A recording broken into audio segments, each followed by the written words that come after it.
간에서 만들어진 소화액인 담즙이 담낭에 쌓여 돌처럼 뭉치는 병, 바로 담석증입니다.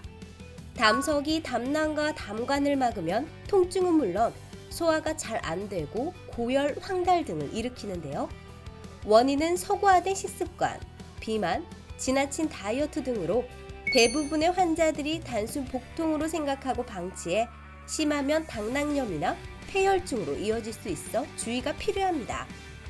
당신의 몸 안에 위험한 돌이 자라고 있다면 내 안에 돌이 있다? 담석증의 진단과 치료에 대해 알아봅니다.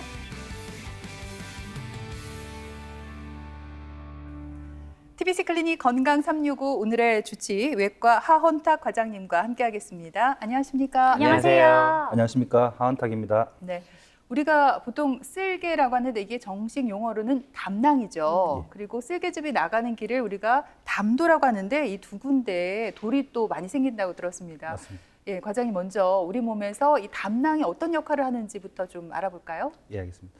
그 담낭은 간의 우측 아래에 있는 아주 작은 주머니입니다. 이 담낭은 간 내에서 시작해서 십이지장까지 쭉 이어지는 이 담도와 연결되어 있습니다. 주로 이제 담낭의 기능은 간에서 생성된 담즙을 농축하거나 저장하는 기능을 갖고 있고, 우리가 이제 음식물을 섭취하게 되면 위장간에 음식물이 도달했을 때 이제 호르몬이 분비하게 되는데, 이때 담낭이 수축하게 되면서 우리 음식물을 소화하는 데 도움을 주게 됩니다. 네. 이 중에서 담즙은 간에서 대략 하루에 1리터 정도 생성이 되고, 그 기능은 우리가 섭취한 그 음식물의 소화나 독성 물질의 배출, 그리고 콜레스테롤 대사 등이 있겠습니다. 네. 1리터나 된다고 그래서 깜짝 놀랐어요. 저도요. 네, 그게 제 몸무게에 어느 정도 좀 차지를 하는 거. 죄송합니다. 넘어갈게요. 아니, 궁금한 게 이 결석이라는 게 몸 안에 노폐물이 쌓여서 이게 이제 딱딱하게 굳어지는 거라고 알고 있는데, 맞습니다. 그럼 대체 왜 담낭에 이런 돌이 생기는 거예요? 사람 몸속에? 예, 뭐 담낭에 돌이 생기는 이유는 여러 가지가 있는데, 우선에는 담즙 구성 성분의 변화가 있다거나, 아니면 이제 담즙이 배출이 돼야 되는데 정체되면서 이제 제대로 배출이 안 됐을 때, 네. 아니면 여러 가지 질병으로 해서 이제 담독에 염증이 생기면 담낭의 기능이 이제 떨어지게 되면서 이제 담즙을 역시 배출하지 못하게 되니까 담석이 발생하게 됩니다. 여러 가지 질환들이 이렇게 해서 생길 수 있는 질환들이 여러 가지가 있는데, 가장 대표적인 게 담석증이고, 그 외에도 담낭 용종이나 그리고 뭐 담낭의 운동장애, 그리고 예후가 안 좋다고 알려진 담낭암이 있을 수 있겠습니다. 주변에서 저는 담석 생겼다는 말을 심심찮게 들어가지고 제 생각에는 과장님 국내 유병률이 꽤 높을 것 같거든요. 그리고 앞에서도 뭐 원인 이야기해 주셨지만 분명히 또 원인이 있기까지는 위험 인자도 분명히 있잖아요. 맞아요. 어떤 네, 게 맞습니다. 있을까요? 우선 서양에서는 약 10에서 20% 정도 유병률을 가지고 있다고 하고요. 우리나라에서는 연구마다 다르긴 하지만 5에서 10% 정도로 보고를 되고 있습니다. 그리고 그렇다 보니까 한 10% 정도는 담석증을 가지고 있다고 생각할 수가 있고요. 점점 그 유병률은 높아지는 걸로 보고가 되고 있습니다. 그 위험 인자로는 여러 가지가 있겠지만 점점 고령화되니까 고령화하고 비만, 또는 또 급격한 체중 감량이나 또 식이 습관이 너무 서구화가 된다든지, 그리고 임신한 여성들하고 경구 피임약의 복용으로 인해서 호르몬 분비에 변화가 생길 수가 있고요. 그리고 고지혈증이나 여러 가지 인종이나 가족령에도 영향을 받게 되고, 혹시 이제 그 환자에 따라서 간경화나 췌장염 같은 병을 가지고 계시다거나 이전에 위암 같은 걸로 위절제 수술 등을 받으셨을 경우에는 네. 좀 위험률이 높아지게 됩니다. 네. 또 흔히 알기로 담석증은 고령에서 많이 생긴다 이렇게 들었는데, 요즘에는 젊은 층에서도 담석증 환자가 늘어나고 있다고요? 예, 맞습니다. 아무래도 저희가 이제 최근 식이 습관이 많이 서구화가 되다 보니까 뭐 고지방 식이나 고콜레스테롤 식이, 그리고 또 섬유식을 적게 드시다 보니까 젊은 층에서도 담석증 환자가 많이 발생하셔서 이제 진료를 많이 받고 계시고요. 또 워낙 요새 체중 관리를 위해서 다이어트를 많이 하시다 보니까 네. 무리한 다이어트를 하다 보면 급격한 체중 감소 자체가 또 담석증을 유발할 수 있습니다. 그렇구나. 그리고 또 앞에서 담석증의 이제 또 위험 인자로 비만, 고지혈증을 얘기해 주셨는데, 이게 또 콜레스테롤이랑 연관이 있잖아요. 그러면 궁금한 게 담석의 주요 성분도 콜레스테롤이라고 볼 수가 있을까요? 우선 담즙의 구성 성분은 대부분은 수분입니다. 그 외에 콜레스테롤이나 담즙산염, 빌리루빈 등이 있을 수 있겠습니다. 그 중에 궁금해하시는 콜레스테롤 같은 경우에 약 5% 정도 네. 됩니다. 이들 이제 여러 가지 구성 성분의 조성에 이제 비율 문제가 생기거나 네. 또 담낭 아까도 말씀드렸다시피 기능에 문제가 생긴 경우에 담석이 생길 수가 있고요. 담석의 종류에도 크게는 콜레스테롤 담석이나 색소성 담석을 나눠 볼 수 있는데 사실 생기는 원인은 조금씩 다릅니다. 네. 우리나라를 비롯한 이 동양인 같은 경우에는 색소성 담석의 비중이 높았으나 점점 이제 콜레스테롤 담석의 비중이 높아지는 추세고요. 하고 특히 이제 점점 증가하고 있는 콜레스테롤 담석의 경우에는 60세 이상 고령에서 많이 발생한다고 알려져 있는데 이 나이가 들면서 이제 아무래도 신체 기능이 떨어지다 보니까 담즙으로 더 많은 콜레스테롤을 분비하는데 이게 이제 대사가 잘 안 되다 보니까 발생하는 걸로 알고 있습니다. 그런 특징이 있군요. 이런 것들을 잘 알아두면 좋을 것 같아요. 근데 네. 제가 알기로는 이렇게 소리 없이 강하다고 들었어요. 그러니까 증상이 없다는 건데. 그래서 담석증인지 환자들이 모르고 있다가 네. 건강검진 받다가 의외로 발견이 많이 된다고 하더라고요. 그렇구나. 예, 잘 알고 계십니다. 그 담석의 가장 흔한 증상은 무증상이라고 볼 수 있고요. 실제로 이제 담석을 가지고 계셔도 한 7에서 80% 환자분들은 그 담석 증상이 전혀 나타나지 않습니다.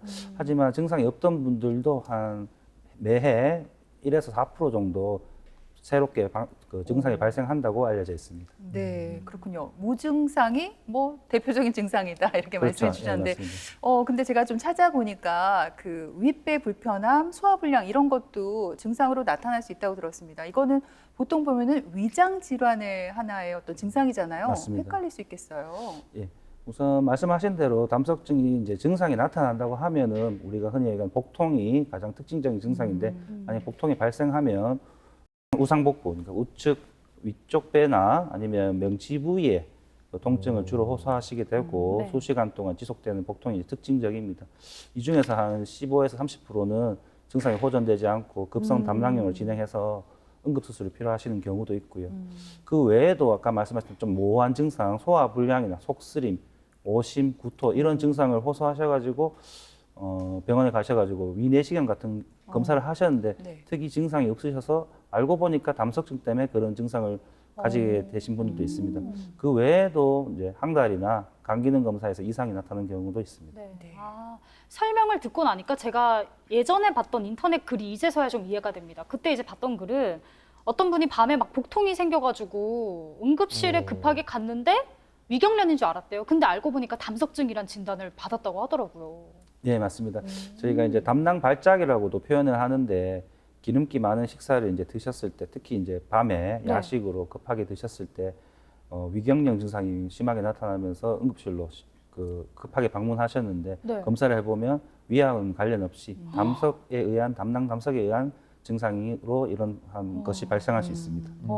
근데 실제 환자 입장에서는 배가 아파가지고 응급실까지 갔는데 담석증입니다 이러면 깜짝 예? 놀라죠. 놀라기도 하고 약간 당황스러울 것 같기도 맞아요. 한데 예. 근데 담석이 늦게 발견될 수가 있잖아요. 아니면 치료를 좀 늦게 한다든지 그렇게 되면 혹시 이게 암이 될 가능성이 있나? 뭐 중요한 질문이신데 네. 담석 자체가 이제 담낭암의 주요한 위험 인자 중 하나인 건 확실합니다. 왜냐하면 이제 담석으로 인해서 그 지속적으로 염증이 발생하다 보면 이거 자체가 암 발생을 유발할 수 있기 때문에 그렇고 그래서 아까 말씀드린 것 중에 증상이 없더라도 무증상이더라도 크기가 한 3cm 이상의 되는 담석을 가지신 분들은 담당 절제술을 받으시기 권유드리고 만약에 크기가 아주 작은 분이시라면 가까운 병원에서 정기적 추정 관찰을 하시길 바라고 만약에 증상이 생기신다면 빠른 치료를 권유드립니다. 네, 그리고 또 궁금한 게 담석증을 진단하는 검사들도 이제 종류가 다양할 거잖아요. 그중에서 복부 초음파 찍는다고 하던데 제가 받기 싫어서 그런 건 아니고 이런 거 꼭 받아야 되는 건가요? 네. 받기 싫어하는 것 같은데. 맞아요. 그쵸? 아닙니다. 우선 담석증의 진단은 뭐 여러 가지 검사들도 있겠지만 우선에는 여러 가지 병력 청취나 뭐 배를 만져보고 해서 이제 의사의 진찰로부터 시작하겠고요. 이런 임상 증상들을 바탕으로 해서 필요하면 혈액 검사나 초음파 검사 그리고 CT, MRI 또 담도 스캔 같은 걸 할 수 있겠습니다. 그중에 아까 예은 씨 말씀하셨던 네. 그 초음파 검사는 가장 기본적인 검사라고 할 수 있고요. 진단율은 약 85% 정도로 담낭 안에 있는 담석을 쉽게 확인할 수가 있습니다. 그리고 담석이 확인되면서 이제 수술을 계획한다고 하면 CT 사진을 보통 찍는 경우가 많은데 그 이유는 CT를 통해서도 담석을 확인할 수가 있고 만약에 염증이 있다고 하면 그 담낭 주변의 염증 파급 정도를 판단할 수가 있습니다. 그리고 우리 몸에 이제 담도는 사실 여러 가지 기형적인 형태를 가진 경우가 많기 때문에 수술을 계획한다면 CT 촬영을 통해서 정확한 이제 정보를 가진 다음에 수술하는 게 좀 더 안전하다고 볼 수 있겠습니다. 그리고 아까 마지막에 말씀드린 담도 스캔 검사는 네. 한 95%의 진단 민감률이 있긴 하나 이게 비용도 많이 들고 시간적인 문제가 있어서 흔히 시행하는 검사는 아닙니다. 네, 그렇군요. 이 담석의 발생 위치에 따라서 치료 방법이 달라야 하지 않을까 싶습니다. 맞습니다. 담석은 주로 어디에 잘 생기나요? 그리고 여기에 따른 치료 방법도 좀 말씀해 주시죠. 알겠습니다. 우선 담석은 발색 위치에 따라서 간내 담석, 그리고 담간내 담석, 네. 그리고 담낭내 담석이 있습니다. 오늘은 그 중에서 가장 흔히 발견되는 담낭내 담석의 치료에 대해서 말씀드리겠습니다. 담낭 담석으로 인해서 이제 증상이 발생해서 수술하는 경우에는 예전 같은 경우에는 담낭을 이제 제거해야 되는데 이 담낭 절제술을 개복해서 배를 열어서 수술을 진행하였습니다. 네. 하지만 이제 최근에는 수술 기술 및 도구들이 많이 발전하면서 배에 몇 개의 구멍만 뚫려서 하는 복강경 수술을 진행하는 경우가 많습니다. 오. 그래서 이제 실제 개복하지 않고 작은 구멍을 통해서 의사의 손이 들어가는 게 아니고 여러 가지 기구를 통해서 이제 담낭을 제거하게 되는데 이런 이제 담낭 절제술에 이제 수술 적응증이라고 하면 아까 말씀드렸다시피 증상이 없더라도 크기가 한 3cm 정도 되는 그 담석이 가지신 경우나 아니면은 여러 가지 뭐 복통이나 상달 여러 가지 이런 증상이 있으실 때는 수술을 받으셔야 되고요. 그리고 담낭 용종이 동반되어 있거나 담낭암이 의심된다거나 담낭벽이 두꺼워지면서 석회화 등이 동반되어 있는 경우에는 수술을 받으시는 걸 권유드립니다. 일단은 뭐 시술이나 수술을 받더라도 담낭 크기에 따라 달라지겠네요. 그죠? 아, 담석 크기에 따라서 달라지겠네요. 그죠? 근데 사실 뭐 모든 수술이 장단점이 있듯이 복강경도 장단점이 분명히 있을 거란 말이죠. 혹시나 그러면 아, 이런 경우에는 무조건 좀 개복을 해야 돼. 크게 크면 일단 개복을 해야 됩니까? 네. 우선 담석 크기하고 그 개복 복강경 그 수술의 선택 방법에서 차이는 없고요. 웬만한 수술은 다 복강경으로 진행한다고 생각하시면 되는데 그 이유는 복강경 담낭 절제술이 입원 기간도 짧고 또 흉터도 작고 하다 보니까 통증도 훨씬 적고요. 네. 그리고 미용적인 면도 당연히 좀 그쵸. 어느 정도 생각할 수 있겠죠. 하지만 이제 복강경 수술이 무조건 안전한 건 아닌데 이 통상 수술을 하기 위해서는 개복 수술이든 복강경 수술이든 전신 마취를 시행해야 됩니다. 그래서 마취와 관련된 합병증은 여전히 생길 수 있고 하고 그리고 마찬가지로 개복 수술과 마찬가지로 상처가 곱는다든지 뭐 출혈이 생긴다든지 이런 위험성은 개복 수술이나 복강경 수술 똑같이 생길 수는 있습니다. 그리고 복강경 수술 같은 경우에는 이제 수술 공간을 확보하기 위해서 복강 내에 저희가 이산화탄소 가스를 주입하게 됩니다. 이와 관련해서 합병증이 드물긴 하지만 발생할 수도 있습니다. 그리고 궁금하셨던 이제 개복 수술로 수술을 진행을 하거나 아니면 복강경 수술을 하던 도중에 이제 개복으로 전환하는 경우가 있는데 이러한 경우에는 이제 이전에 받은 수술로 인해서 복강 내에 장기가 과도하게 이제 들러붙어 있는 유착이 있다거나 아니면 쉽게 조절되지 않는 출혈이 생긴다거나 그리고 아주 진행된 담낭암이 의심되는 경우에는 개복을 먼저 진행하는 수도 있겠지만 최근에는 수술 기술 및 여러 가지 도구의 발달로 인해서 이러한 경우에도 복강경 수술로 해결하는 경우가 더 많은 추세입니다. 근데 과장님 그 수술하시면 제가 너무 궁금했는데 뭔데요? 담석들을 많이 볼 거 아니에요. 예. 진짜 돌멩이처럼 생겼어요? 궁금하네요. 진짜 그러고 보니까. 뭐 돌의 종류에 따라서 다르겠지만 아주 정말 딱딱한 네. 뭐 자갈 같은 그런 돌멩이 같이 그런 분도 있으시고요. 네. 아니면 진흙처럼 찐득찐득하신 분도 있고 아, 진짜요? 그건 사람에 따라 조금씩 다를 수가 있습니다. 예. 크기가 진짜 큰 건 한 어느 정도 되나요? 아, 제가 받는 것 중에 제일 큰 거는 한 거의 8, 9cm 정도 되는 것도 본 적은 있습니다. 예. 몸 안에서요. 네, 예. 공만하네요. 예. 그분은 진짜 선생님한테 수술 받기를 정말 잘하셨네요. 네. 아니 근데 궁금한 게 아까 담낭이 이제 소화를 돕는 기관이라고 하셨잖아요. 맞습니다. 근데 이거를 절제를 하거나 제거를 하면 일상생활하는데 지장 없을까요? 소화가 덜 된다거나 막 그러네. 많이 먹고 싶은데 적게 예. 먹어야 되고 막 그렇진 않아요. 우선에는 방금 예은 씨 그 질문하셨던 것은 네. 아주 흔히 그 많이들 환자분들께서 하시는 궁금해하시는 질문. 질문이신데 네. 오늘 아침에도 들었던 질문이에요. 아 진짜요? 아무 당연한 걱정일 수밖에 없는 게 이제 네. 몸에 있던 장기가 없어지다 보니까 수술 이후 신체 변화에 대해서 걱정하시는 게 당연한 겁니다. 물론 이제 기능이 있던 장기가 없어지는 거기 때문에 소화에 한동안은 문제가 생길 수가 있는데 아까 드린 대로 그 담즙 자체는 간에서 생성되기 때문에 네. 이 담낭의 기능은 그 담즙의 농축과 그 저장을 하는 기능이기 때문에 담낭이 없다 하더라도 담즙은 정상적으로 간에서 배출되어서 담도로 통해서 이제 소화기관으로 가게 됩니다. 네. 그렇다 보니까 농축된 기능이 없어지지 않습니까? 네. 그래서 한동안은 변이 좀 무르다든지 설사를 호소하신 분들이 있고 또 소화불량을 조금 호소하신 분들이 있는데 대부분의 환자에서 일정 시간이 지나면 몸이 적응을 하시기 때문에 크게 걱정 안 하셔도 될 것 같습니다. 아, 일단은 안심이네요. 수술 받아도 뭐 일상생활을 하는데 지장이 없다 예, 이렇게 말씀해 맞습니다. 주셨어요. 그리고 담낭을 이렇게 제거하고 나면은 돌이 쌓일 공간이 아예 없는 거잖아요. 그렇죠. 그러면 예. 담석증에 대한 걱정은 안 해도 될까요? 반은 맞고 반은 틀린 것 같은데 네. 예. 담낭을 이제 이미 제거했기 때문에 말씀하신 대로 담낭 절제술 받으신 분들은 담낭 담석의 재발은 당연히 걱정하지 않으셔도 되는데 예. 그리고 담낭 담석이 또 담도로 떨어져서 담도 결석이 생기는 경우가 있는데 이런 경우는 당연히 발생하지 않을 겁니다. 하지만 아까도 말씀드렸듯이 담석의 종류 중에 간내 담석이나 담도내 담석인데 담낭이 없어도 이런 데서 결석이 발생할 수 있기 때문에 네. 아예 발생이 사라지는 것은 아닙니다. 근데 환자마다 담석 크기가 다 다르잖아요. 그렇죠. 그러면 너무 작을 때는 그냥 뭐 수술 안 하고 뭐 약물 치료 같은 걸 받으면 좀 크기가 줄어들지 않을까 싶거든요. 네. 어때요? 우선 담석의 크기가 작고 증상이 없으신 분들이라면 저희가 수술에 적응증이 아니라고 판단하기 때문에 주로 추적 관찰을 권유드리고요. 하지만은 뭐 복통이나 소화불량, 항달 등의 증상이 있으시면 담낭 결제술 시행 받으시기를 이제 권유를 드립니다. 그리고 담석의 크기가 작더라도 문제가 생길 수 있는 게 그 크기가 작은 돌이 담낭에 있고 담낭간이라고 하는데 담낭간을 맞게 되면 그 염증이 발생하면서 급성 담낭염이 올 수 있습니다. 이러한 환자들은 담석증 환자 중에 한 10%가 발생을 하는데요. 이런 경우에는 응급수술이 필요할 수가 있고 진단이 늦어진 경우에는 담낭의 벽이 이제 썩는 계저가 생기거나 담낭이 터지는 담낭 천공으로 공방염을 진행할 수 있기 때문에 가볍게 볼 건 아니고요. 그리고 아까 물어보셨던 그 약물요법의 경우에는 수술받을 컨디션이 안 되는 환자분들 경우에 크기가 작은 콜레스테롤 담석을 가진 환자들에 한해서 시도하는 경우가 있지만은 이 담석이 다 녹고 이제 용해된 뒤에라도 재발할 가능성이 있고요. 그래서 보통 일반적인 환자들에게 추천하지 않는 치료법입니다. 아, 그렇구나.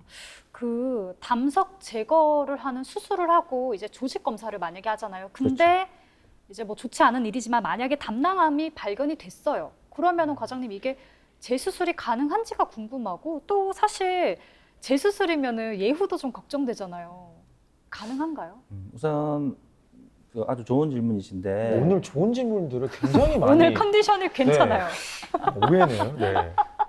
우선 그 담낭염으로 담낭 절제술을 시행한 환자들 중에서 네. 당연히 조직 검사를 시행하게 되고요. 시행한 검사 결과에서 담낭암이 나오는 환자들이 있습니다. 문헌에 따라서는 100명 중에 1명 정도 담낭암이 나온다고 보고도 있고요. 네.